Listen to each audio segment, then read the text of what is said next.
Hello friends, welcome to our KECC YouTube channel.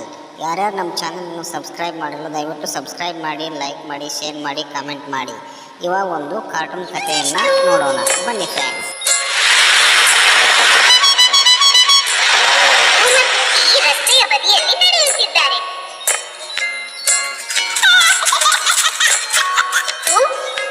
ಯಾವಾಗಲೂ footpath ಮೇಲೆ ನಡೆಯಲು ಮರೆಯಬಾರದು. ತಿಂಡಿ ತಿನ್ನಲು ಅಮ್ಮ ಹಣ ಕೊಟ್ಟಿದ್ದಾರೆ, ಆದರೆ ಏನು ಖರೀದಿಸಬೇಕು ನನಗೆ ತಿಳಿದಿಲ್ಲ. 1, 2, 3, 4, 5 ಅಣ್ಣನ ಅಂಗಡಿಯಲ್ಲಿ ಏನಿದೆ ನೋಡೋಣ.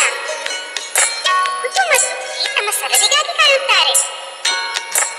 ಹಲೋ ಅಣ್ಣ. ಅಣ್ಣ, ನನಗೆ ಒಂದು ದೊಡ್ಡ ಚಾಕ್ಲೇಟ್ ಬೇಕು. ಕುತ್ತುಗೆ ಬೇಕಾಗಿರುವುದು ಇದೇನಾ?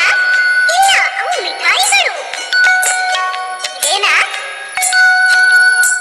ದೊಡ್ಡ ಬಾರ್, ದಯವಿಟ್ಟು. ದೊಡ್ಡ ಚಾಕ್ಲೇಟ್ 10 ರೂಪಾಯಿ. ಅಯ್ಯೋ ಇಲ್ಲ, ನನ್ನ ಬಳಿ 5 ರೂಪಾಯಿ ಮಾತ್ರ ಇದೆ. ಇದು ಕುತ್ತು, ನನ್ನ ಬಳಿಯೂ ಸ್ವಲ್ಪ ಹಣವಿದೆ.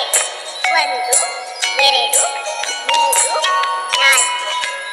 4, 5 2 ಸೇರಿಸಿದರೆ 9 ರೂಪಾಯಿ. ಇದು ಸಾಕಾಗುತ್ತದೆಯೇ? ಅದು ಸಾಕಾಗುವುದಿಲ್ಲ ಎಂದು ಅಣ್ಣ ಹೇಳುತ್ತಾರೆ. ಚಿಕ್ಕ ಚಾಕ್ಲೇಟ್ 5 ರೂಪಾಯಿ. ಚಿಕ್ಕ ಚಾಕ್ಲೇಟ್ನ ಬಾರನ್ನು ಖರೀದಿಸಿದರೆ ಅದನ್ನು ಕೀಯೊಂದಿಗೆ ಹಂಚಿಕೊಳ್ಳಬಹುದು. ಆದರೆ ಮಿಂಕುಗೆ, ಅವಳಿಗೆ ಚಾಕ್ಲೇಟ್ ಇಷ್ಟವಿಲ್ಲ. ಓ ಹೌದು, ಮಿಂಕು. ಬೇರೆ ಏನಾದರೂ ಖರೀದಿಸೋಣ.